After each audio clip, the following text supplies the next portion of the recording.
Let's begin this nonsense. Let's begin. Hi, Gavin. Hi, Louie. Welcome, everyone. Welcome, everyone, to the Mixed Reviews. We're a podcast in which we take a... Well, that was a weird take. We take it. We'll take it.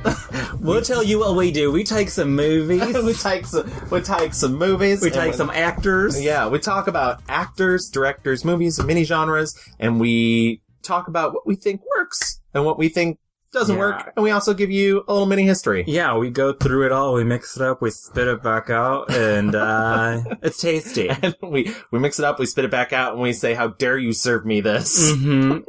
Oh my god, we love race chasers. Yeah. Gavin, how you been, Hanny? You're back from we're back together. We're back together again. Yeah, we're back together. Back again. Mm-hmm.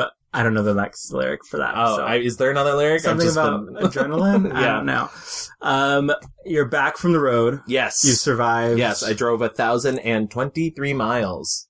I know, because I have the receipts. What's that? It was a rental car. It was a rental car. I did need to turn in those receipts. Yeah. That's like Vanessa Carlton amount of miles. Yeah, you know? well, I kept annoying everyone by being like, and I would drive 1,000 miles. That is annoying. Yeah, wow. isn't it? Good for you. I'm glad you're here with me. Louis, how have you been? You've not been traveling. I've not been traveling, but I wanted to, so our last episode we talked about like the best of the year, and we didn't get to talk about the favorite, but I'm so glad that we're talking today. And recording today because yesterday I went to a party that was the favorite themed. Oh, someone gets invited to parties. Oh, just rub it in, Louis. I mean, some of us have social lives and then some of us are you. So, you know. That's me. Yeah. Choices. One of the best jokes me and Derek have, it's always like, oh, it's me and my mean boyfriend. My boyfriend who's just really mean to me.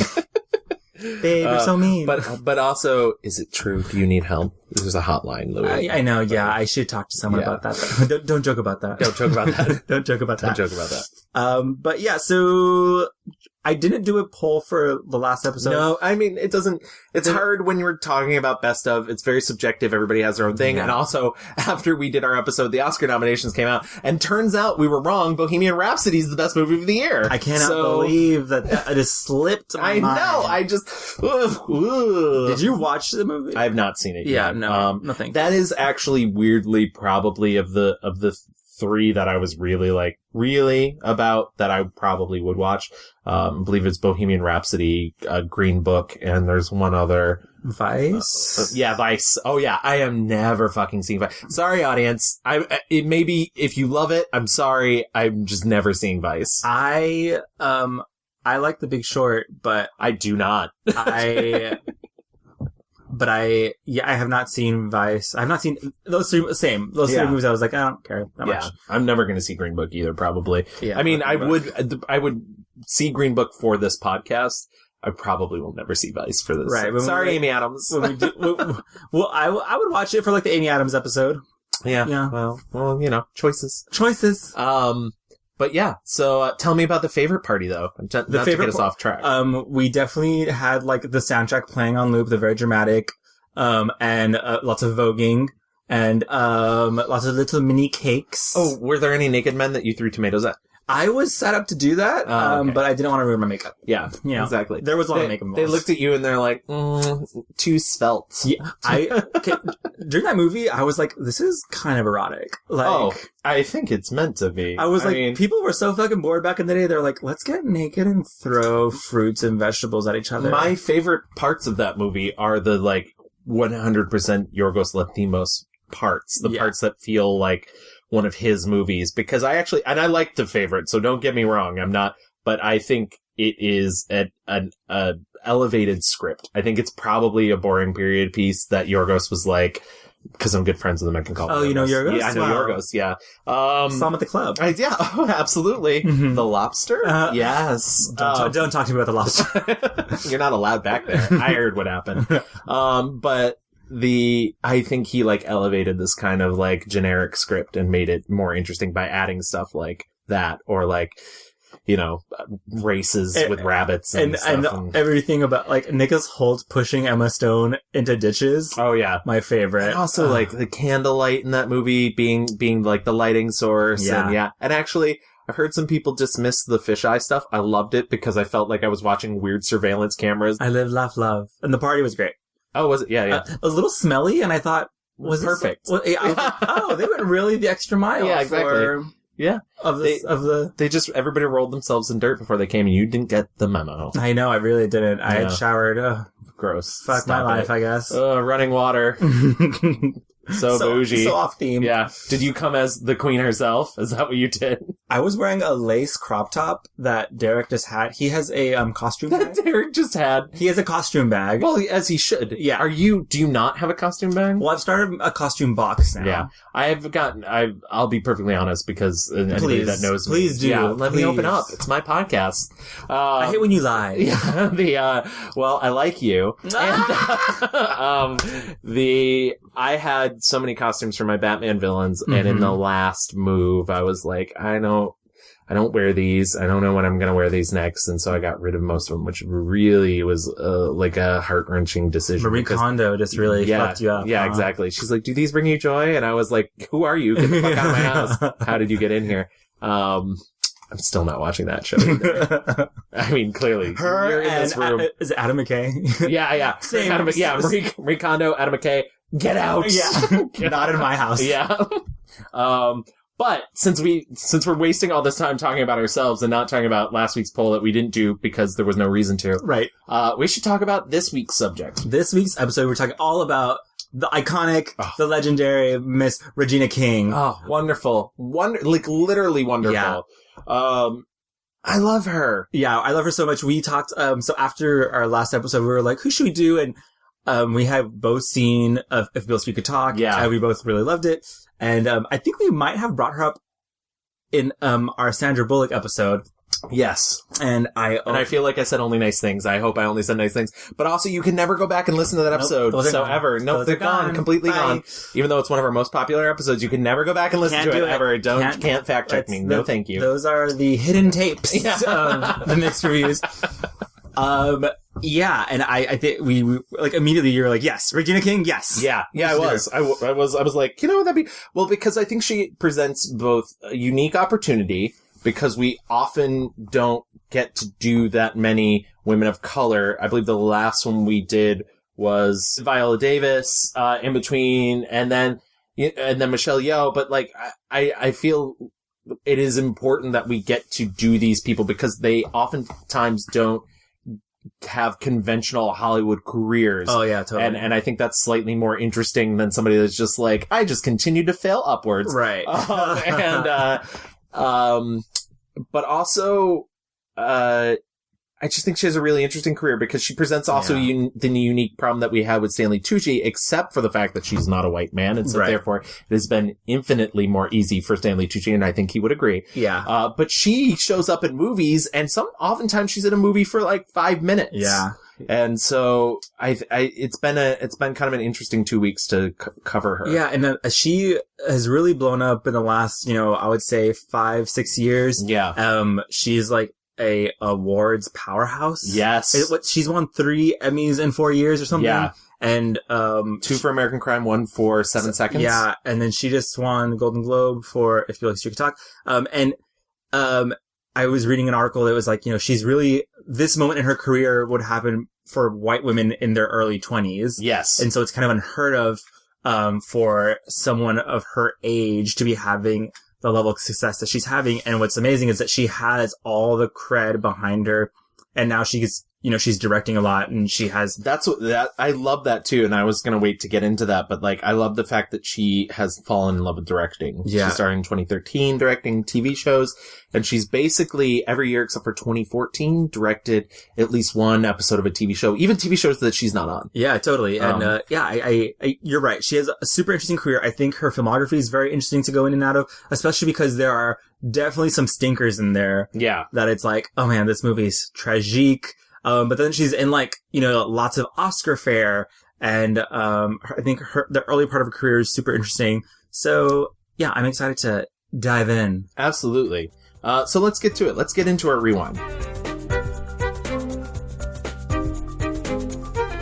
Regina King was born January 15th, 1971, which makes her 48, which, like, means she's got an incredible career ahead of her. Yeah. Which I kind of love that she, you know, as you mentioned, she's having this sort of renaissance, but she's having it in the part of her career that's normally reserved for, like, the younger, like, Anne Hathaway section of career. Like Jennifer Lawrence, you know, Emma Stone. Yeah. And, like, no shit on them at all, but, like, you know, as young, traditionally beautiful white women, they're able to break out at 22, 23 and have, like, I mean, it's insane that, you know, Jennifer Lawrence won her Oscar the age she did, playing the roles that she did that are, like, ridiculous. Like, she's not a 35-year-old woman. She's playing roles for, way, ahead of her, like, age range. But, Regina King her moment is now. But she was a child actress, right? Right. Well, so, her full name is, Regina Renee King, and she was born in Cincinnati, Ohio. Shout out to Ohio. But she grew up. Why shout out to Ohio? You have friends in Ohio? I do. Okay. Work. But she grew up in View Park, Windsor Hills, California, which is the longest name of any place alive. View Park, Windsor Hills. Yeah, exactly. She's essentially royalty. Mm-hmm. She's the eldest daughter of Gloria, a special education teacher, and Thomas King, an electrician. Her parents divorced in 1979, so she would have been 8 years old at the time. And she also has a sister by the name of Regina King, who is a former actress and actually appears in one of my absolute favorite movies, To Sleep with Anger, which, if you have not seen, is coming to the Criterion Collection very soon. Ooh. Yeah, it's very good. It's a Danny Glover film, and I highly recommend it. But Fun fact, Reina and Regina both mean queen. So their names are Queen King and Queen King. The Queen. I can't say it. Queen Kings. Queen Kings. Queen King. Double toil and trouble. She attended Westchester High School, and she graduated in 1988, and then later attended the University of Southern California. But she began her acting career in 1985 with the role of Brenda Jenkins on the television show 227.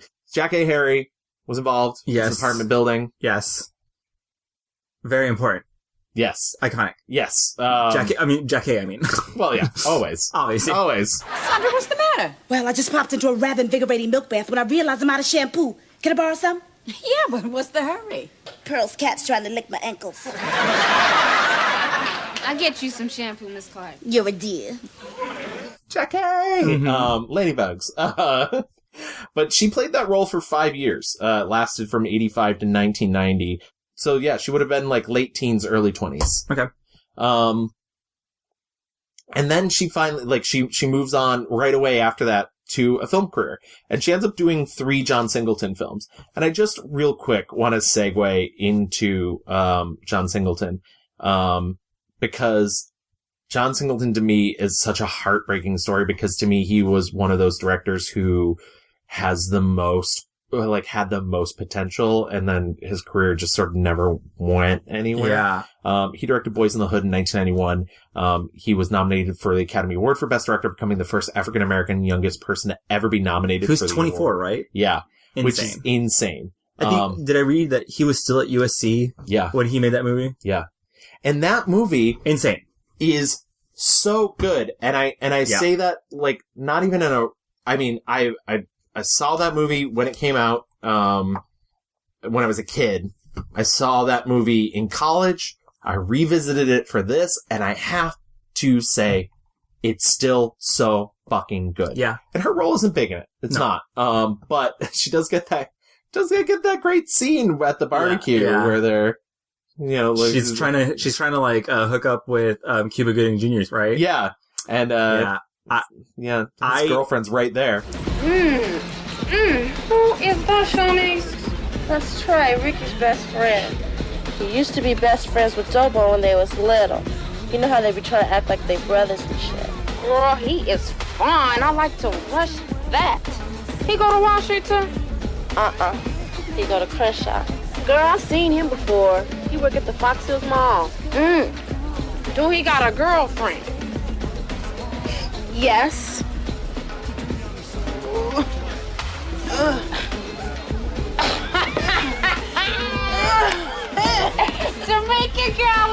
know this hoe's man. He fine anyway. You better watch his ass. Somebody might steal. Yeah, I had never seen any of the John Singleton movies, and I watched all three of them, and I was just like, this is American culture, like history, like cinema. I was fully blown away by like seeing a movie handled with such care. Yeah. Clearly with someone who has something to say so specifically and who's not trying to exploit the, because essentially those movies are all about like kind of, exploring, Black identity and, Black masculinity. Yeah. And the dangers of, not having, a guy. Phone's on silent, ladies. Alexa? I think those movies are really interested in looking at the Black community and violence in the community and how that is ruining families and trying to get out and still be proud of where you're from. And oftentimes I think movies that are about like quote unquote urban things like that, they like make it very exploitative and very just like out in Compton, it's dangerous. This, I mean, there certainly is parts of that, but like you can tell it's made with someone who like loves it still, and it's dear to him. That was one of the things that I found in my research. Is I found this great interview clip where Miss King was talking about when she first got the script and how she really felt that it was the first time she saw LA at that specific moment really reflected back on the page and on the screen eventually.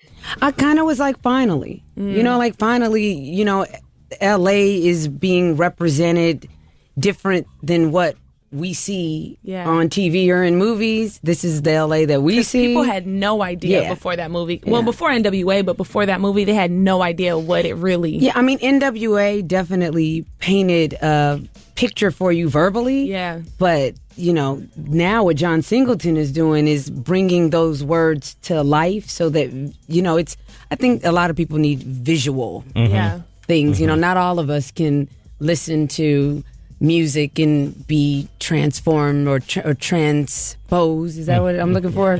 And I think that's really cool.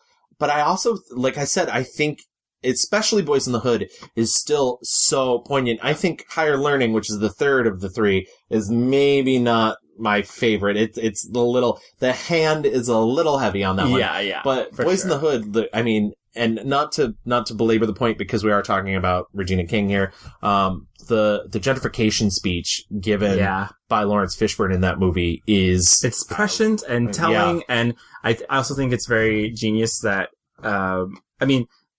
a lot of the actors that were in John Singleton's movies, they appear many times over and over again, but also he was able to like see these people in the community like Ice Cube, Tyra Banks, Tupac, Janet Jackson, who were not just, they're not actors, but they're so important, and they were kind of like these North Stars for the Black community.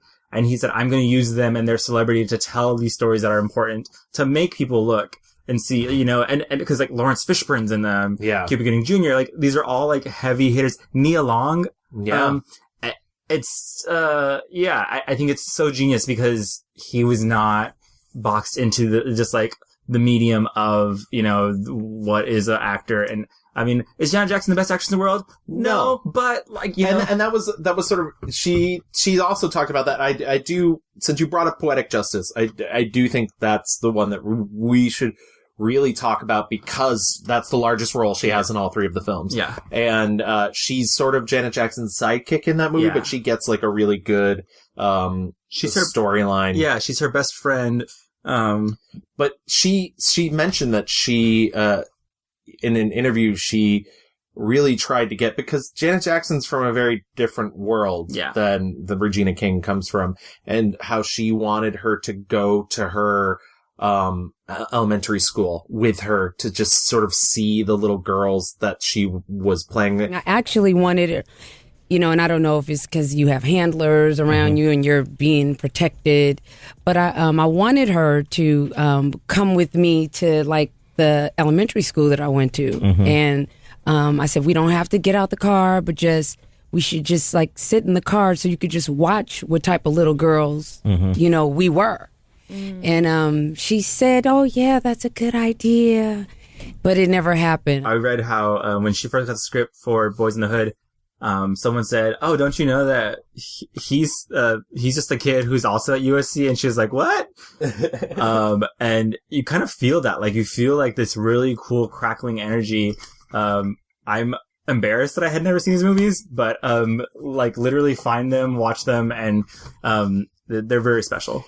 From there, in 96, as she continues to do films for the next decade, 96 she does A Thin Line Between Love and Hate with Martin Lawrence, and then she gets one of her biggest films, but not big roles, in Jerry Maguire. Yeah. And she plays Cuba Gooding Jr.'s wife in that movie. Yeah.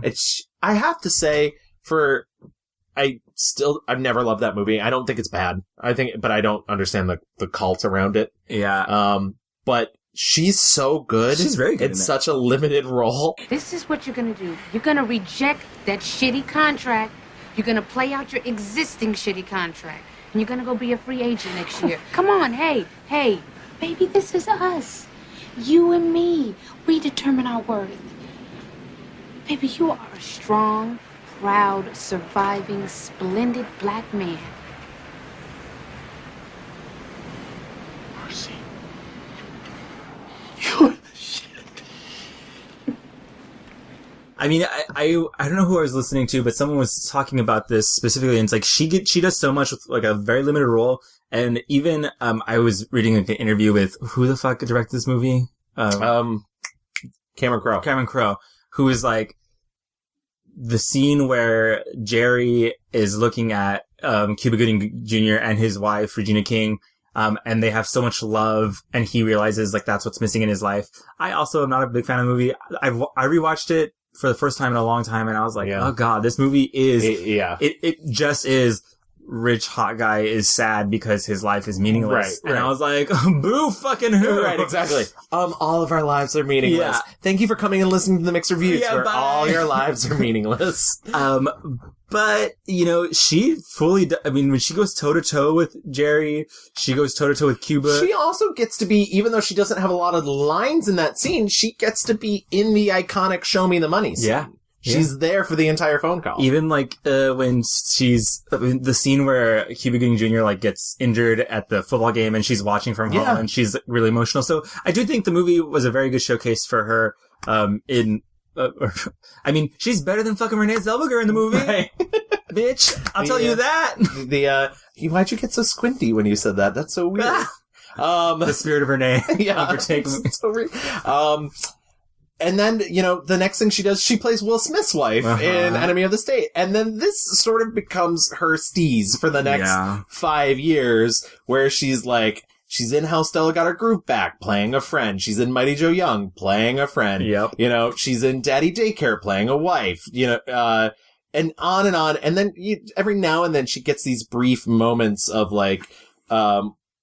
places that she gets to do something slightly different, but not always successful. That's where you get your Legally Blonde 2, Red, White, and Blonde, your Miss Congeniality 2, Armed and Fabulous, A Cinderella Story, Down to Earth, which I believe she has a much larger role in, but I didn't get a chance to see it. I've seen it, but I didn't rewatch it. Well, here they are, Mr. Wellington. The faces that you were too much of a coward to confront. So what do you have to say to them? Hey, what's up, Willie? Crunch and Crunch, how you doing, man? Hey, Big IV. Now, save me a sip. I want a sip now. I know what's wrong with you. Your breath is destroying the environment. Why don't you tell them that you don't care about them? And while you're at it, how come you locked the staff and the press out of this meeting? You know what? I must have been out of my mind. Was I taking ecstasy that day? We going in there. I don't know. It wasn't that I just didn't have time. I was on the road a lot. But that's kind of telling, I guess, if we can't even remember, Yeah. But that's, and I think because of that, she really starts to retreat. Well, she also does Ray. Yes. She plays his mistress, because his wife is, Kerry Washington. Yes. And I think that was the first, I mean, when I watched the movie, I was like, oh my God, was this Kerry Washington's first thing she did? I don't know when she came on my radar for me, but it certainly wasn't Ray. And yeah, she plays his mistress, but she's like a singer. I mean, fuck me, I guess, but she's a very famous singer. And, she's like, give me a solo, Ray, give me a solo, blah, blah, blah. And she wants him to leave Kerry Washington for her. And, You lay up in my bed every night. My bed. I'm gonna have this baby, Ray. No, Ray, no. Listen to me. You know I care about you, baby. And I ain't gonna let nothing happen to you. I'll pay for everything. No! It's gonna cost you more than money. I want you to leave her and come and be with our baby. You out your damn mind. You knew the rules when you got into this. You know, good and goddamn well I ain't gonna leave my family. Leave your family? You are a damn fool, you know that. Between the dope and the music and me, you already done left your damn family. You know what the sad part about it is, Ray? You don't even know it. Margie Hendricks. And she has even said on a round table when they asked, like, who would you want to have lunch with, anyone living or dead, she says Margie Hendricks. Really? Yeah, because Margie Hendricks, that the real woman, she was ambitious. She was a great singer, but she became an alcoholic, because of, I mean, not because of, but I think in a lot had to do with her kind of hoping that Ray Charles was going to love her, choose her, and also, help her launch her career. And she had a couple of hits, yeah, he's adamant that he's not leaving his wife, and she eventually quits, tries to go on her own, and she's really great in that movie, and she was not given I don't feel like she was ever given the same attention that Jamie Foxx was given, which is a little unfortunate because... Did she get nominated? No. No? No. Except for the Image Awards, where she got supporting actress nomination. Huh. But which is not... I always have...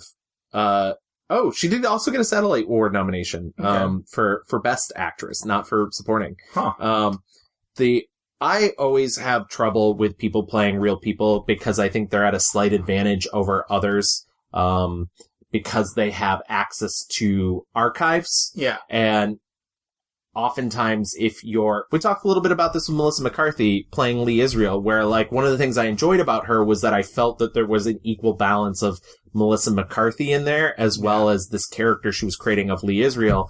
And oftentimes I worry when it's playing a real person, it's like, are we like their just ability to mimic them, right, being a caricature? And like I like Jamie Foxx's performance. I'm not saying anything too terrible, but it is very much a mimic. Well, role. especially when it's like someone so iconic as Ray Charles. Like there is a way to learn how to play someone who is blind. Right. You know, and Ray Charles, who was famous for the way he played piano and like shook his head and opened his mouth really big and wide.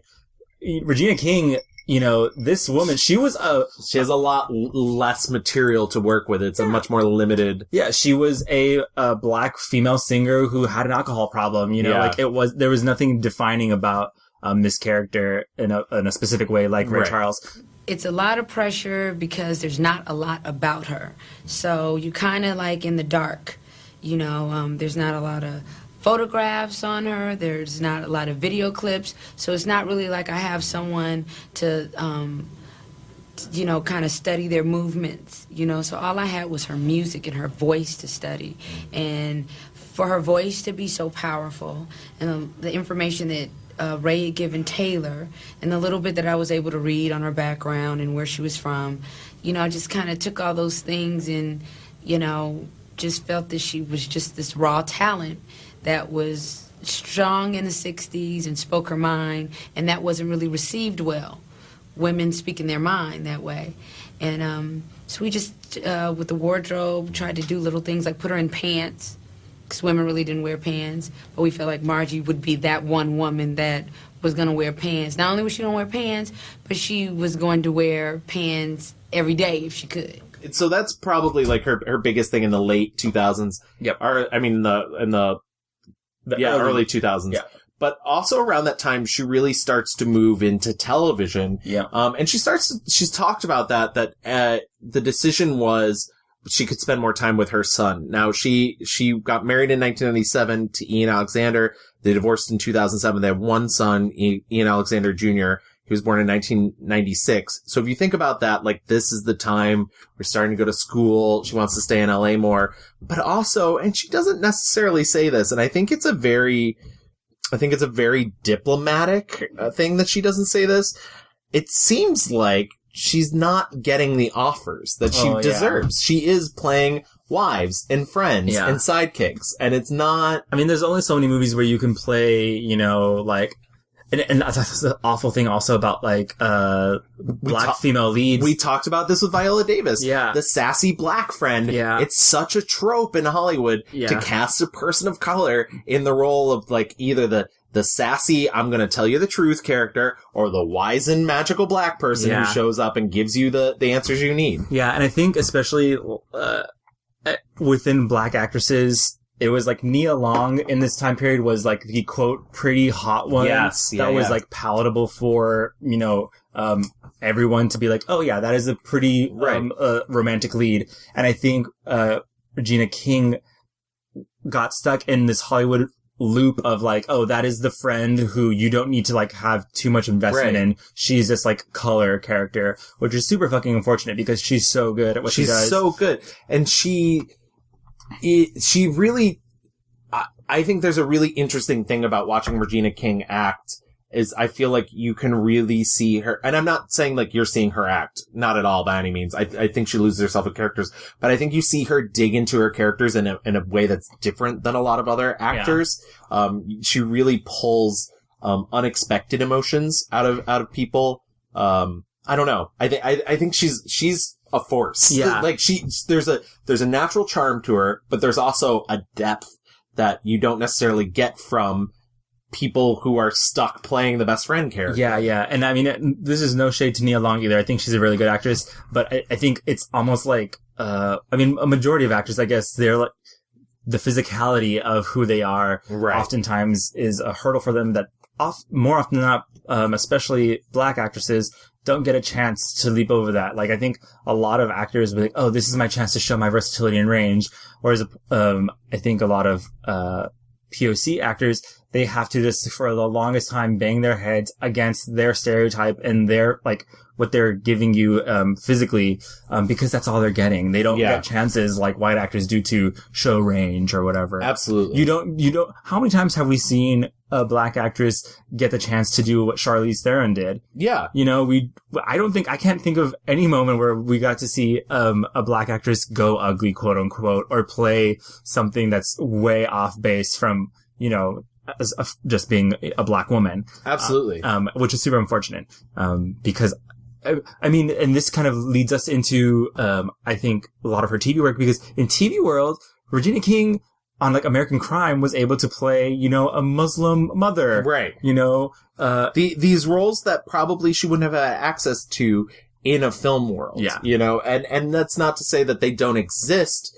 They do. They're just mostly in no budget independent films, you know, and they don't reach the audience that she would be able to, someone of her stature is able to access through doing TV. And that's sort of, you know, her first big TV role is actually voice work in The Boondocks. Ooh, which is like a really important thing. She plays both Huey and Riley Freeman, two young boy characters. If you have not seen The Boondocks. This wasn't no movie. The smart thing was to say yes, get up, and leave the room. But then I thought to myself, what if this was a movie? Look, fuck you. Fuck the plane you flew in on. Fuck them shoes. Fuck the socks with the bell on it. Fuck them cheap-ass cigars. Fuck your yuck-mouth teeth. Fuck your hairpiece. Fuck your chocolate. Fuck Guy Ritchie. Fuck Prince William. Fuck the Queen. This is America. My president is black and my Lambo is blue, nigga. Now get the fuck out my hotel room. And if I see you in the street, I'm slapping the shit out of you. Again, I just love that she's also has a finger in this very important cultural, like, Black American, things. Like, absolutely. Boondocks is one of those things. But post that, her first big, like, long-running TV show that she gets is she stars in the NBC police procedural Southland. It gets canceled after one season on NBC, but then gets picked up by TNT. It runs for 4 more years. Yeah. And that she's often talked about, if there's one job she could go back to, it would be going back to Southland to be on that set with the fellow actors the relationships that she built there, and to play that character and see where that character goes. She was with, the kid from the OC in that, right? Yeah. I remember, like, watching the first season of that. There was also... Ben McKenzie. Ben McKenzie is, like, the co-lead. And then I remember... I mean, I must have been, like, a young gay at the time, because I was like, ooh, they have, like, a police character who's also gay. But, like, he was very, like, DL. He would go to bars and just, like, be sad. And I was like, oh my god, moody, yes. Yeah, you're like, that's what life is like. Yeah, ooh, sad gay cops. But from there, she went on, she was on 24. She was on, Shameless. She's also, and I didn't know this until we played this game, because it's not a world I traffic in. Mm-hmm. She was on The Big Bang Theory. I did not know multiple that. episodes. And I found some clips, and they're, like, racist. And so I was like, cool. Dr. Cooper, how can I help you? Yes, hello, I'm fine. I understand you may have a bad impression of me, so I bought you a gift. Dr. Cooper, that's not necessary. It's too late. Get ready to like me. Roots? The tragic history of slavery in America. Fun for the whole family. Why would you think this is an appropriate gift? Well, you are black, right? This meeting has come to an end. Because you want to start watching it right now. Copy that. Sorry you had to do this, Regina. I was like, that's, I don't like that. Yeah. I'm not going to look that up. No, you're better off. And then, this brings her to, like, the middle of the 2000s, and really she does her like, last live action screen movie, with Our Family Wedding in 2010. Yeah, I watched that, and I was like, huh. And, like, her name is on the poster. It's, also, Forrest Whitaker, America Ferrera, Carlos Mencia. Yeah, Shannon Sosaman. Carlos Mencia's mom is also in that. And you know who else is in that? Very small role. A very young Gina Rodriguez. Oh, really? Yeah, she plays... Baby Rodriguez. She plays one of America Ferrera's, like, friends in the wedding. But, by the way, as a nation, we failed America Ferrera, and I will never forgive any of you for it. We really did. Okay. Yeah. Anyways, go back to what you were saying. Sorry. Anyways, yeah, Our Family Wedding, it wasn't my, 1-star review pick, but it's down there. It's gutter.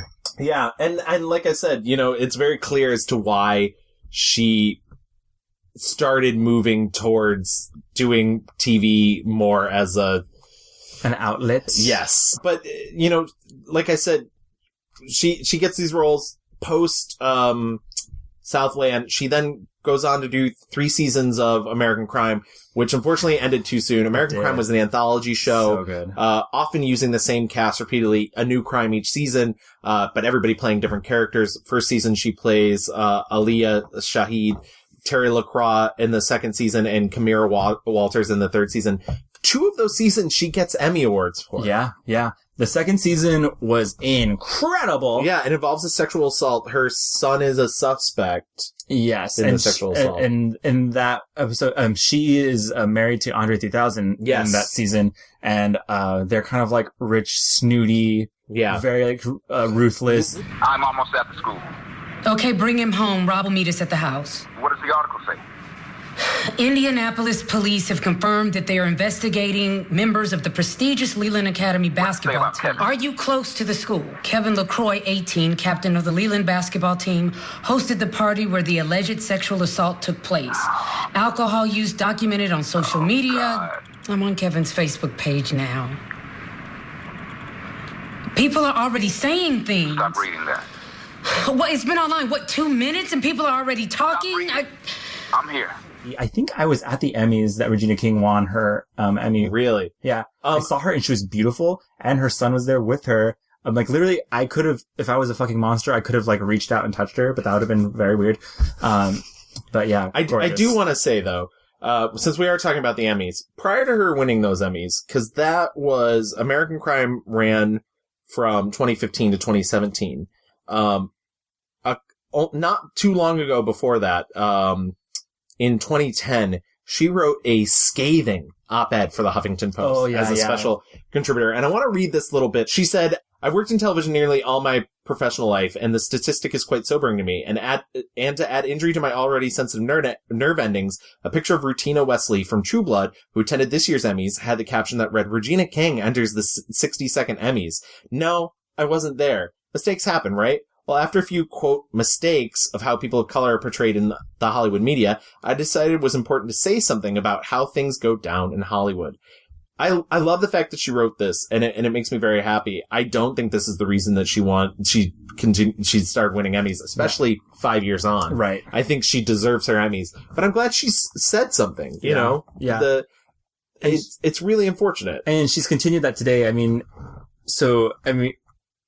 she has If Beale Street Could Talk out now, which is her first big movie in a long time. Yeah, since 2010. But look, here's the thing.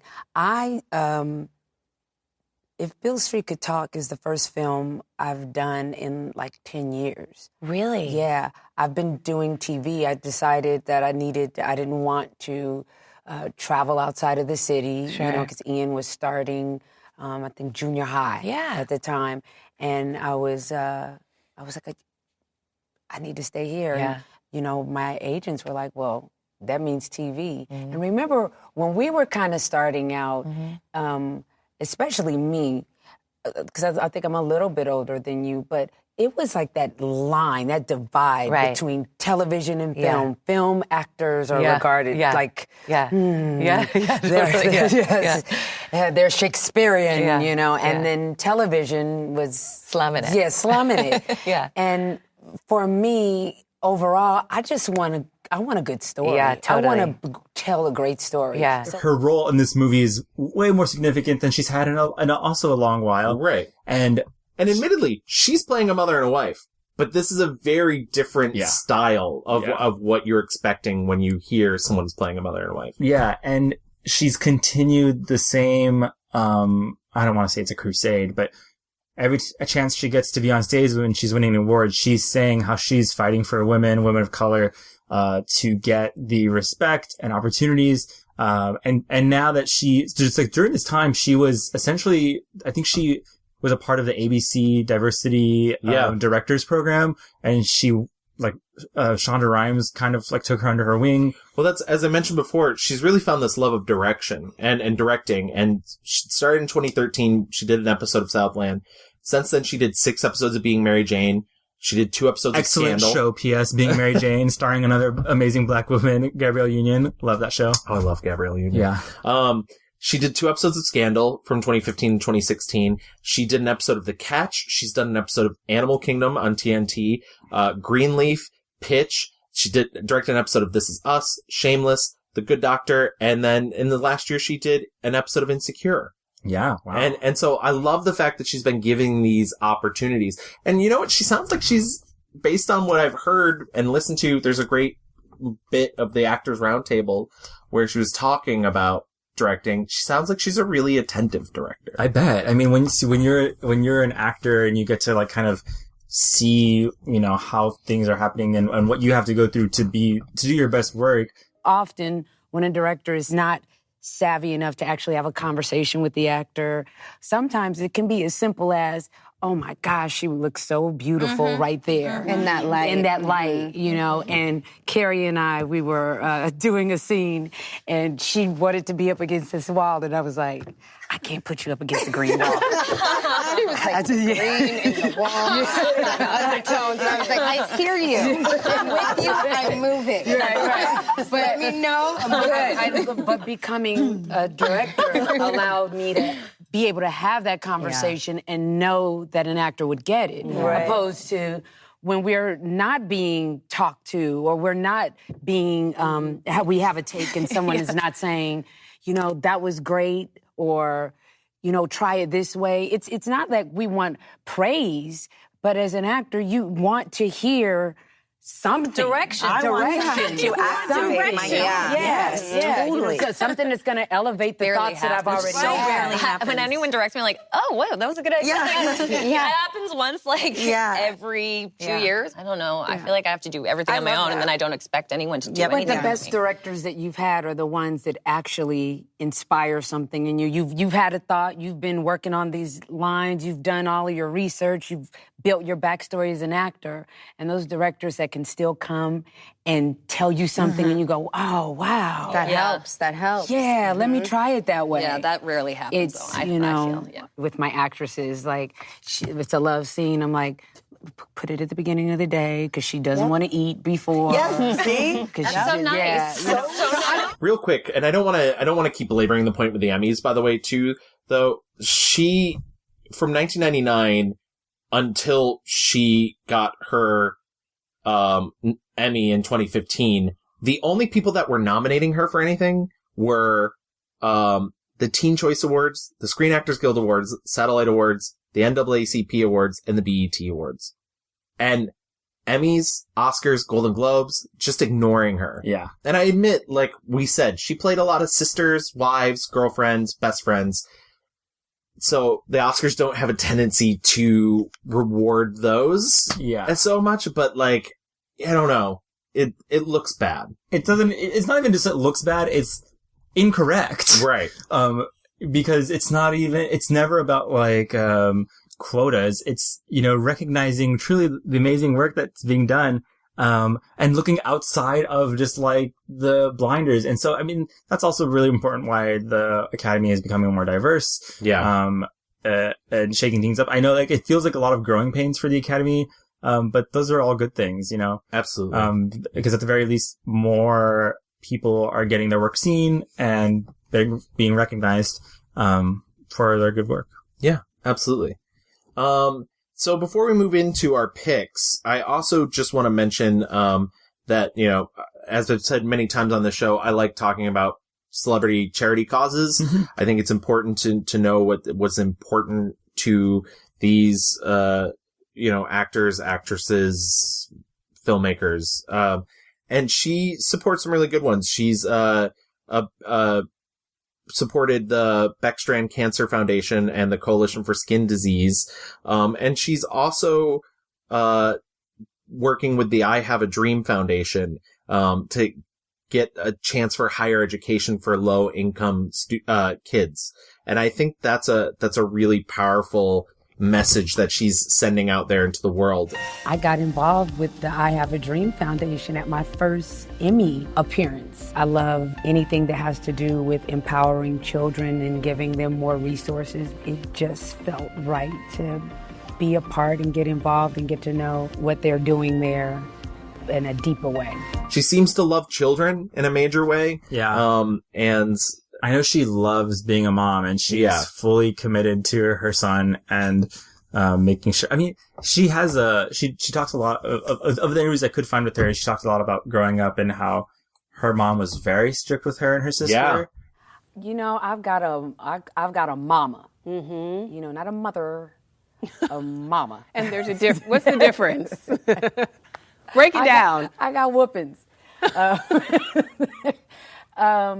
No, so she wasn't playing around. No, and she's a teacher. Mm-hmm. So, like, not only did we get whoopings, once my mother was very, she used that psychology. We called her Yoda because she would always, and all the kids on the block, your mom and them Jedi mind tricks. But when she realized that I would prefer a whooping to get in trouble, because after it happened, it's done. She realized, I need to change the discipline game. So she would do things like make us write a paper about it. Like ditch school, write about why I ditched and things that could happen. And actually, grade us on it. And if it wasn't right, would send us back to the lab and make corrections. Wow. Yeah. So I don't know. I just feel like those little things, they stick with you. And she, like, in those early John Singleton movies, you can tell that she's living her truth, that, you know, it is not far from what her experience was like growing up in LA. I mean, not that she grew up in Compton, obviously. No, but she had the black family. I mean, even in If Beale Street Could Talk, like, have those scenes with her and her family in that movie, you really sense that this is coming from a place, of love and truth. And it's a great thing to watch. Absolutely. So, do you want to get into our picks, Louie? Let's do our 1-star reviews. Okay. I've talked about this movie before, and I want to say that when we talked about this movie before, I was like, if we do Regina King, this is her movie also. Her and Sandy Bullock share the great honor of their 1-star reviews being Miss Congeniality 2, Armed and Fabulous. I don't mean to belabor the point, but some people just do not know how drag queens work. Yeah. I like that this is still stuck in your craw months. I will never get over this. And it's a shame because I know that Regina King could do an amazing Tina Turner lip sync for your life. Okay. And this was taking away from her. Okay. Her like being nervous and like the movie makes her sing the song at this drag show, but then also she's having to, you know, but then like the music comes back on. It's all just a fucking mess. I guess if you don't know about Miss Congeniality 2, it's the sequel to the very popular and wonderful Miss Congeniality, starring Sandra Bullock. This was kind of in the, I guess, era. This was 2005. So kind of closer to her kind of ending her. This movie came out, I think, the same year as Ray. And which is just like a fucking awful, like, look at one, look at the other. And she plays like the hard kind of foil to Sandra Bullock. She's her new partner or bodyguard, essentially, because Sandra Bullock is the face of the FBI and is not really in the field anymore, until, Miss USA gets kidnapped. Right. And they have to go to Vegas, to help crack the case. And, they hire Regina King's character to be her bodyguard to make sure she's safe. And antics ensue because they have budding personalities. I mean, it's kind of like the same thing they make her do for, you know, even Legally Blonde, where it's like, she is by the book. And Elle Woods is just like a fun spirit. We're gonna get to that. Great. So, yeah, and of course, by the end of the movie, you know, the crazy white lady has worn her down and we get to see her true inside spirit. And she's not that bad after all. And I was like, God, this movie, I mean, going to see like these movies, you're like, oh my God, more Miss Congeniality, I'm so excited. And then you leave and you're like, I was fine without, I could have just seen Miss Congeniality again. But yeah, I don't know. This is not good. The director's gonna call me back any minute. Good. And when he does, you can let him know that chasing Dolly was all your dumb idea. Oh, really? Well, let me ask you something, Chatty Cathy. What happened to Team, yo? You and me in it together, Don't do that again. And that was before you ruined my career. What? Yeah, McDonald said that if I screw this up, then I'm out of the bureau. Thanks, Hart. What are you complaining about? You're not famous. Nobody knows who you are. You're a private failure. But you see this? You see this? Everybody knows this. So if I screw up, I'm failure face. Well, get your failure face out of my ruined career face, because right now I'm mad, and I'm pissed off and mad. Oh, okay, hold on. So you're double mad? All right, well, if you're double mad, then I am mad. All right, top that one. Back off. Okay, you know you gotta stop hitting me because every time you do it wrinkles. Ladies. I don't hate her performance in that movie as much as I hate that movie. Mm-hmm. I don't think it's the world's best performance, so I definitely agree with you that it probably deserves a 1-star review. But she's not my problem.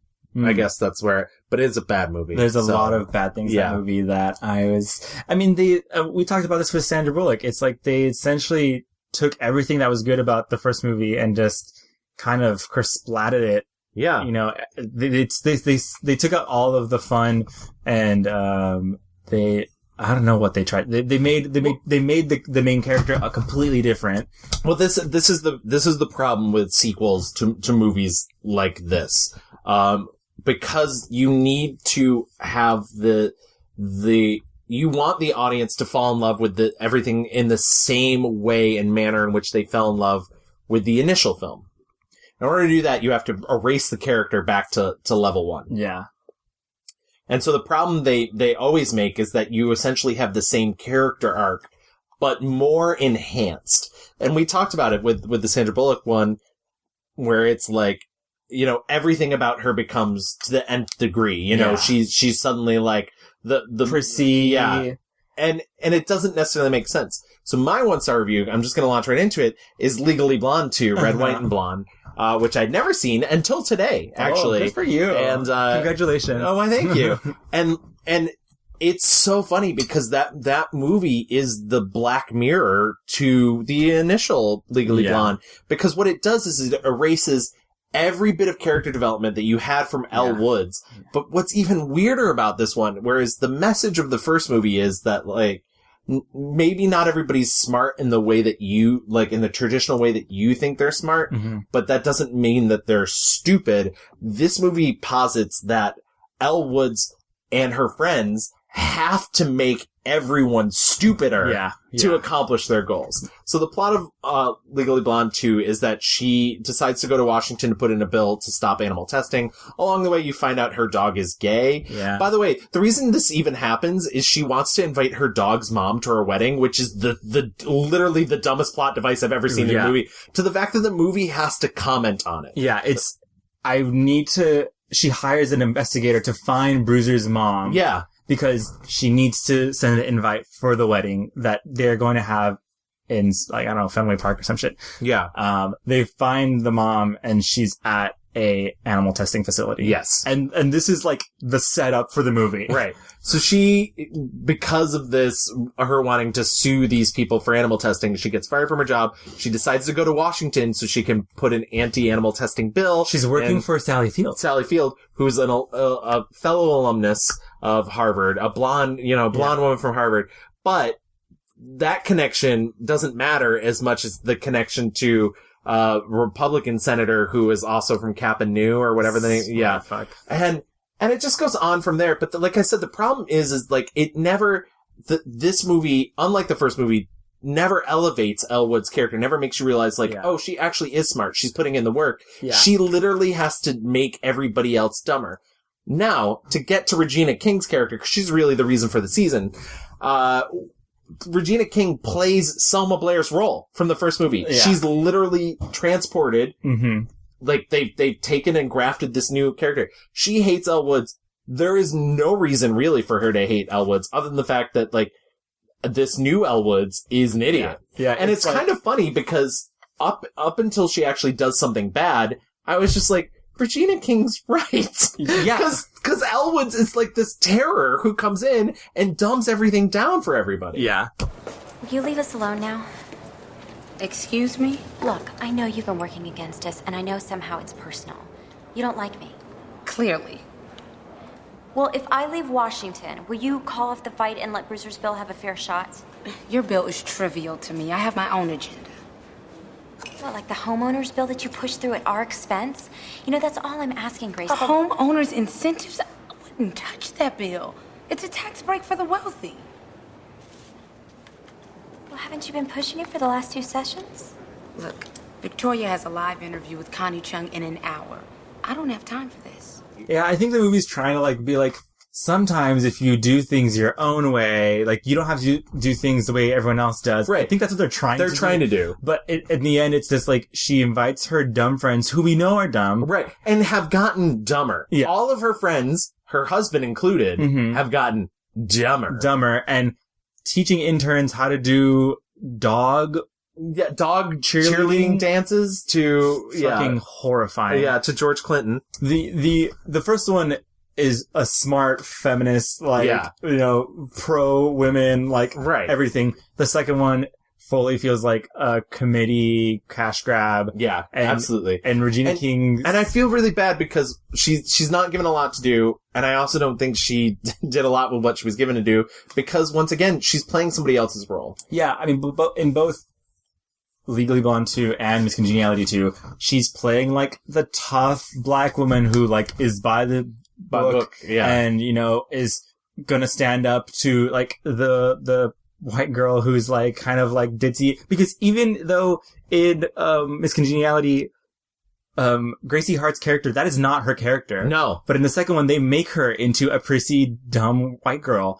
And they were like, oh, what if we just put, like, a tough black woman? Because I will say, Regina King is a very, like, muscular, like, she's a strong presence. Yeah. Yeah. And also, real quick, before we move out of our 1-star reviews, or talk about other ones, I do want to say, I don't blame Regina King for taking either of these roles. These are guaranteed moneymakers. They were huge. They were sequels to movies that were huge. Yeah. I would also want a piece of that. Yeah. And so, like, but I feel bad that she was offered these roles in these shit sequels. Yeah. That's tragic. Yeah. Was there anything else that you saw that you absolutely, as I mentioned before, not the world's biggest higher learning fan. I think there's a lot going on there that I like, but it's so oppressive. It's heavy. Yeah. It's almost like John Singleton made Boys in the Hood, which was like critically like lauded. Poetic Justice, which got like mixed reviews. And then he was like, you know what, I'm gonna make another big heavy swing for like topics, issues. And poor Tyra Banks, spoiler, dies. Yeah. I want to tell you the story that I was meaning to tell you earlier. I had a dream literally last night where, what's the Nazi guy in this movie? Michael Rappaport. Michael Rappaport. He was in my dreams last night. And I'm so sorry. He literally, I think this is like the first time I'd seen him. Like, he's so young in this movie. Yeah. He's also in Poetic Justice though. Like, yes. For a quick second. In my dream, he's like, Louie, you know there's something between us. You can't deny it. And I mean, were you trying to deny it? Is that what it is? No, I guess we were on a date, maybe? But literally, I woke up and, I was at Derek's place and I was like, babe, Michael Rappaport, like, wants to, like, be boyfriends, but I told him I was, like, not single. Oh, that movie really planted itself deep inside. You almost dated a Nazi in your dreams. In my dreams. God, Michael Rappaport, the power he has. I think that covers her, the areas we don't really want to spend too long on. So why don't we move into our 5-star reviews? My 5-star review goes to Poetic Justice. I know that's maybe it didn't get the same like love that Boys in the Hood got, but I think Poetic Justice is just trying to do different things. Yeah. This Poetic Justice is romance, and not just between like people, but it felt so romantic again. For all like there's beautiful scenes where they go to a family reunion and they crash it, and Tupac has a line where it's like, "This is the most amount of black people I've seen, and no one's fighting," and it just kind of like really hit me. Like, and they really want some barbecue. And the people who are there, they don't know Tupac and Janet Jackson and Regina King. And they're like, hey, cousin, come on down. And it's so beautiful. And like, Maya Angelou is there as playing like one of the matriarchs of the family.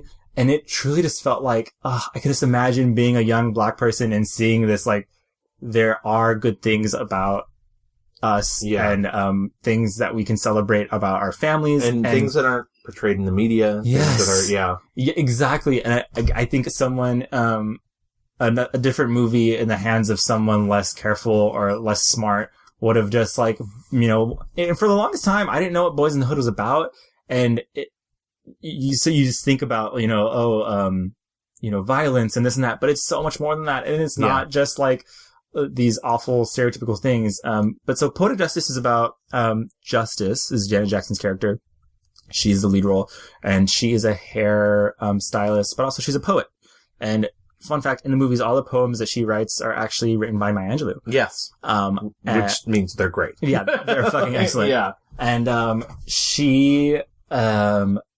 Tupac plays a mail carrier, and he, he tries to flirt with her for a little bit. He has a child from another woman. He's doing his best. He wants to be a musician, but he really thinks that his cousin is actually doing stuff in Oakland. They live in LA, in Compton, and they essentially, it's a road trip movie. Yeah, it's a road trip movie. Yeah, absolutely. She is on her way to Oakland to do a hair show. Her car breaks down, so she calls her best friend Aisha. That's Regina King's character. And Aisha is going, but she got a ride with her boyfriend, Chicago. Yeah. And Chicago's going with Lucky, which is Tupac, in this mail van. And so they all jump in this van, and Lucky and Justice are up front, basically squabbling the entire way, because, he's trying to show up and she's trying to be strong and independent and she doesn't need anything. In the back, meanwhile, Aisha and Chicago are like kind of hooking up, but kind of fighting. That scene, by the way, when their relationship comes to a head, has stuck with me for years. Yeah. I love it. I love the choices Regina King makes in that scene.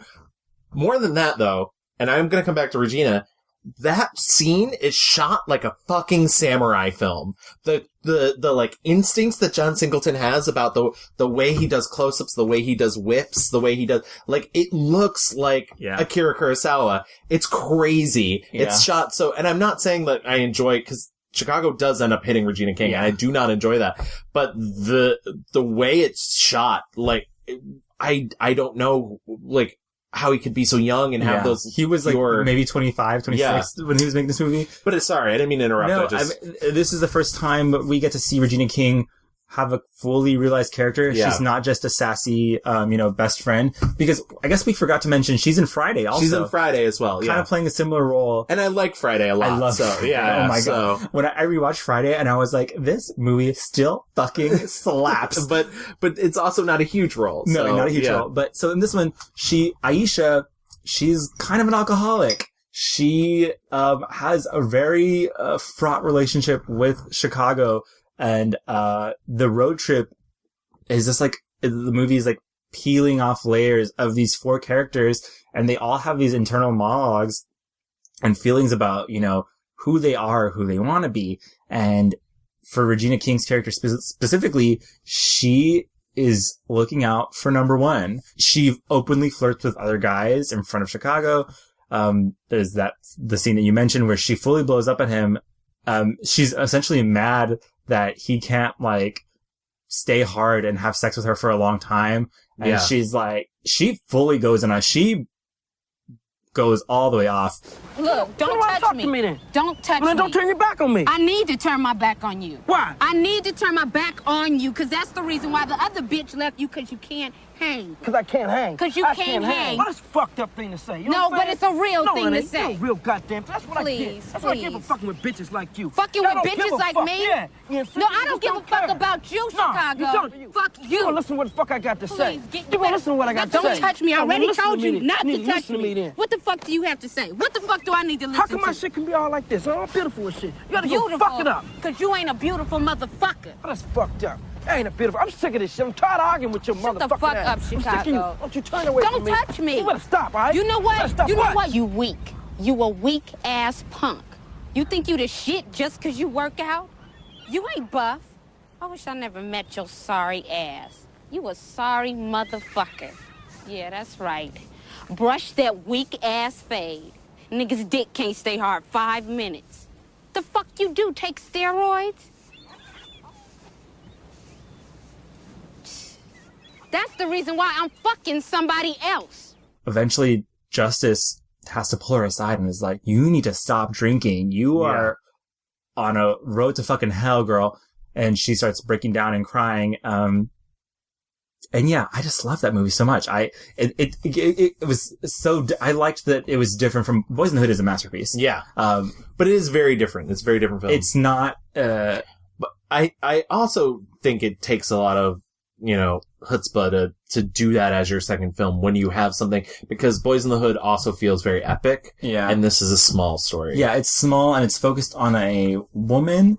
And it's not, the scope of Boys in the Hood, there's a lot of time that passes in that movie. In this, it's literally just a road trip between Compton and Oakland. But yeah, such a lovely movie. Yeah. And I'm like embarrassed I didn't see these movies, but I would, the ranking though is definitely Higher Learning is at the tail end. Yeah. And she's not a big part of that movie either. No, she's really not. And also that movie, I guess, is the first time we see John Singleton using a lot of white characters as well. Yeah. But whatever. So, my 5-star review, at the risk of sounding very basic, is, I'm just going to pull the Band-Aid off, is If Beale Street Could Talk. Correct. I think she's currently doing her best work. Yeah. This is her time. I'm so excited to see what she does afterwards. If Beale Street Could Talk is out right now, so I don't want to give too much away, but essentially the main characters in the film are a young couple in love, and she plays the mother of the female of the couple. Her daughter gets pregnant, and instead of, it sort of toys with the idea that, like, maybe they wouldn't be happy as a family. Things will not be okay. Yeah. But what's great about Regina King's character is that she is very supportive of her daughter, very supportive of this relationship, and basically is willing to do anything she can to make her daughter's life easier. Yeah. And I don't want to get too much into it. I mean, it's based off a James Baldwin book. You can go read the book. You can go see the movie. The movie's one of the most beautiful films of 2018. Yeah. But Regina King has to do a lot. There's a scene towards the very beginning. It's a long scene. Great where, scene. Yeah. Where they bring in Fonny's family, to tell them that, she's pregnant, and the mother and the daughters are not accepting. They are less happy. Yeah. They think that they are, that this is a bad thing, that the implication is not only do they think that they're so much more highfalutin and religious, they also just think that they're higher class. Yeah. And you definitely get this idea that they hold themselves in this esteem, and they think that this child will ruin, both her son and, Regina King's daughter's life. She has this moment, and I feel like this is one of the clips that goes around the internet where she tells this other woman, Fonny's mother, that this is her grandbaby. Yeah. And I fully, and literally, there is no build, I mean, there's build up around the scene, but not to Regina King's, moment that she has there. And literally, my eyes began welling. And it's just the power and the gravitas that she brings to that moment. That child is coming. It's your grandchild. I don't understand you. It's your grandchild. What difference does it make how he gets here? The child ain't got nothing to do with that. Ain't none of us got nothing to do with that. That child. That child. That child. That child. That child. Get your shit. Take your shit with you. Because you really feel that she is also fighting to love the fact that her daughter is having a baby so young. She certainly is not like, oh yay, a baby. She fully is like, this is happening, and I love my daughter, and this is my it's almost like in her blood, Yeah. Even though it's not the ideal situation, she's not going to be mad and like abandon her daughter or say these. I mean, the things that they say to her are fucking awful. My other favorite moment in the movie, and this is not to give too much away, but eventually, and you find this out very early in the film, Fonny is arrested. He's been accused of raping a woman. She has gone back to Puerto Rico, basically to get away from everything that's happening in the U.S., and they need her back to testify that it was not Fonny who did this.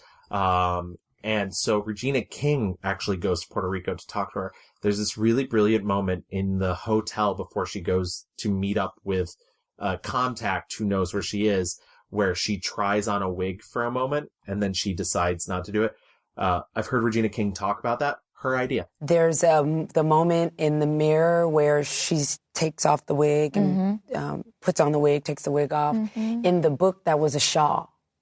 And I told Barry, I said, what do you think about this being a wig? And because the wigs for women, you know, I mean, I remember my grandmother had one wig to go handle business and another wig when she's going out with my grandpa, you know, and she wears her own hair as well. So I felt like the time, the era that it was, I wanted to embrace that, and I felt like it made the fear that Sharon is the character that I played, was feeling in that moment. I felt like it made it more real. And more vulnerable. More vulnerable, exactly. And I don't know, I think that's a really brilliant choice. I think she really inhabited the character. I've heard her talk before about how this is a woman rooted in Regina King's memory of her grandmother. Yeah. And she really, the entire thing is based off of the words in the book and her grandmother. And I don't know, I think it's really brilliant. And there, I mean, one of the other things that I love in the movie is there's scenes where she doesn't talk. When she first arrives in Puerto Rico, she's stunning. Yeah. And like, she's playing it all in her face. And because she's fully like the desperation and searching, like, this is the last chance. You know? They spent so much money to do the investigation, to fly her there, and she is scratching and clawing her way to find this woman and beg her to please. And she fully believes that she can be the one to connect to this woman. And you know, I hate, like, because it is a movie that's out right now and I really want people to see it, even though eventually people will listen to this podcast later on when the movie's been out, like, there's also great talk about understanding between, you know, she thinks she's the avatar to do this for this woman. She doesn't know this woman. She doesn't know this woman's life. And there's a great confrontation there that, you know, because a lot of this movie's about assumption. And differences between people and life experiences. And this is like a Latina woman. You know, so a black woman coming to ask a Latina woman and they're both such, you know, on the totem pole of life. And, but in different ways, in such different ways. Such different ways. It's really remarkable. And just, I don't know, beautiful film. And once again, her performance is so, every note. It's like watching, I don't know, it's like watching, you know, Yo-Yo Ma play for you. Beautiful. Every note is pitch perfect. Yeah. And like I said, I literally think she's doing her best work currently. I think she's had years of building it up and doing. I hope she continues to, I know she's doing TV as well, but I hope she continues to do more films. I really think. And once again, like, I I was complaining about her playing wives and mothers, but this is a very different thing. This is a fully formed human character, not just a sidekick. Well, she's not a wife just at home waiting for her husband to come back from the things he, like, you know, an Enemy of the State, Will Smith is the person that has the story, and you get the wife at home. Where are you? You know, like, that's what she was relegated to. This is not that. No. Were there any other films that you saw that you really loved that? No, you know, she's great in Ray, but I didn't think that watching it, I was like, oh, this is how you make a biopic that wins an Oscar. Like, you know, I mean, well, I say this often, but after the parody film Walk Hard came out, like, you basically can't make a music biopic like that anymore, which is what I've heard Bohemian Rhapsody ignored. So, hey,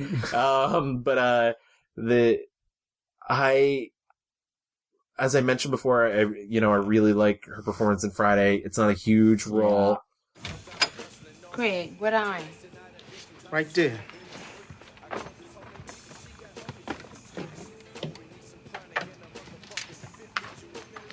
Hey, Dane. What? Loan me $200. Me and Smokey got into a big worm today.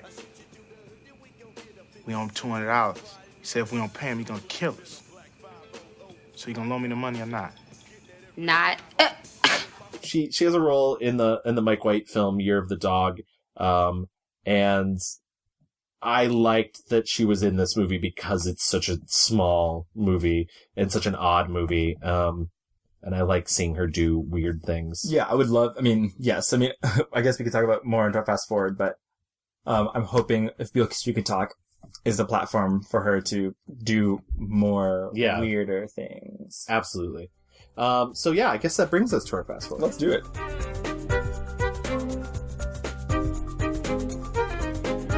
So her next thing, the really big thing on her schedule is the Watchmen TV series for HBO. And this is... Is it HBO? Yeah. Oh, wow. It's created by Damon Lindelof, who I do not like, and co-created Lost, and also did The Leftovers, which I acknowledge was a lot of people's thing and was not my thing.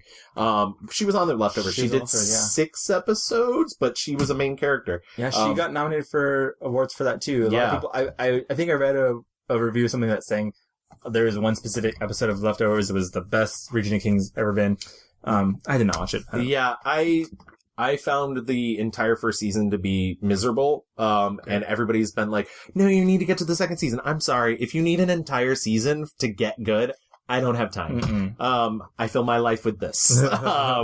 But I'm interested to see it. It does not seem to be a full adaptation of the comic book. It seems to be sort of a sequel, or a set in the same universe. She basically has not been, I watched so many interviews where she's like, I cannot talk to you about it. Wow. So secret. Yeah. So I'm curious to see, but she is basically listed as the star. I mean, she's the first name that comes up. Yeah. So yeah, I'd be curious to see what that series is. Yeah, and then her IMDb page, she has one other thing in pre-production, All the Way With You, which is scheduled to come out this year, so I don't know what this is. But that's beyond Watchmen, that's the only other thing that's listed on her IMDb page. Should also mention, because this episode falls in between the dangerous area of post-Academy Award nominations, pre-Academy Awards, she's nominated. Finally, she's getting the Oscar attention she deserves. And once again, in the universe of things, maybe the Oscars aren't the most important, but I would love for her to get it. Yeah. That's... I would say she's the front runner, but it's kind of scary she didn't get a SAG nomination or a BAFTA nomination, which is cuckoo bananas. Who knows? We'll see. I'm putting all the good energy in the world, but it took Viola Davis, the second time around to get the Oscar that she rightfully deserved for Fences. But anyway, that's all that we have on her for future projects. But she has said now that her son is in college, she feels better about doing projects that are not in LA. She feels like she can go and do more things that are not just all those shows that she did were in LA. But I do appreciate, once again, and we've mentioned this many times, her love and devotion to, raising her kid is really impressive. Yeah. And something you don't often see. Yeah. She essentially gave, a big part of her life saying, okay, I'm not going to try and, chase big movies. I'm just going to do what I can in LA, raise my child. And now that he's off in college now, and she's in this huge movie that she has an Oscar nomination for. Yeah. And I'm really hopeful that this is the platform that she needs to get the attention of other filmmakers who can see that she is not just, she's so much more than just the best friend. And yeah, I would, honestly, has she been on Broadway before? I don't think so. I've not found any info about that. I would love to see her on the stage. I would love to see her on the stage too. Well, as we mentioned up top, she's young. She's 48. She's got at least, a bunch of years ahead of her acting. I would love to see her on stage. I want to see her direct a movie. Yeah. She's been directing TV for 6 years now. Yeah. That's long enough. You know what? Trial run. Do your movie. I also want a redo of, so in Miss Congeniality 2, her and Sandra Bullock have a beating the shit out of each other scene. Yeah. I want a redo of that. I want to get, Sandra Bullock as a villain. Regina King is, a superhero, and they have a fight scene. I would love to see that. Let's do it right this time, ladies. Yeah. Okay? Yeah. I still, to this day, don't understand that those scenes in Miss Congeniality 2 are 100% played for laughs, and it's these are violent. Like, these are professional women who are beating the shit out of each other. Right. It's weird that they, but yeah, so I think she's early on in her career, or like at least in the early middle of her career. Yeah. I can't wait to see what she does next. Yeah, and she can do literally anything next. Yeah. She's so smart, she's so tough, she's luminous, she's, as we've mentioned several times, she has this presence and this force. And I guess maybe, like, that's something I didn't mention in the 1-star reviews. She doesn't have that in Legally Blonde. And that was, I think, the freakiest thing to see. And she was basically just, like, cashing checks. Right. And especially thinking about, she is funny. Yes. She's very funny in Friday, in Boys in the Hood. Yeah. She's funny. And these are two comedies that we chose, and they just kind of, like, wipe it all out. Well, yeah. And I mean, part of that is the material that she's given, and they clearly not connecting to it. Yeah, and they sanitize her for a broader, like, wider audience. And it's like, bitch, no, she's voicing the Boondocks. She is funny. She's really funny. And they just don't give her the opportunity, like, surprise, surprise, to showcase all her wide-ranging talents, which is unfortunate. It's okay, because the best is yet to come. Amen. Hallelujah. Peace be with you. Absolutely. So, thank you for listening to the Mixed Reviews. Thanks, guys. If you want to find us online, you can contact us on Twitter at The Mixed Reviews. We're on Facebook at The Mixed Reviews. If you want to write us a message, you can email us at reviewsmixed@gmail.com. And you can find us everywhere. Stitcher Radio, Spotify, iTunes. Yeah, that's the main one, I guess. It's fine, Gavin, sure. iHeartRadio. And all sorts of stuff. And also, if you're so inclined, please on iTunes rate us and review us. If you're so reclined. Yeah, if you're so reclined. 5-star reviews, please. Would love. Just because it helps other people find us, and we actually ranked. I know, like, a little inside baseball. I don't mean to. We were in the top 200 film podcasts recently. We were 153. Take that, other 7 podcasts. Yeah. Whatever. But I was very excited to see that. I was actually alerted to that by our good friend Chris File, who will be on the show at a later date. Ooh. Also, the Twitter polls will be back. Yes. So be on the lookout for our Regina King Twitter poll, which once again is at The Mixed Reviews. At The Mixed Reviews, yes. Let's get into some Twitter discourse. So until next time, it will be about 2 weeks or maybe a little more, depending. We'll see you later. Bye. Thanks for listening. He's gonna give us the hook. Sell it, Tina. Oh, I left a good job in the city, working for the man every night and day. And I never lost 1 minute of sleep. And the way that my husband. Big wheel keep on turning, round and keep on rolling.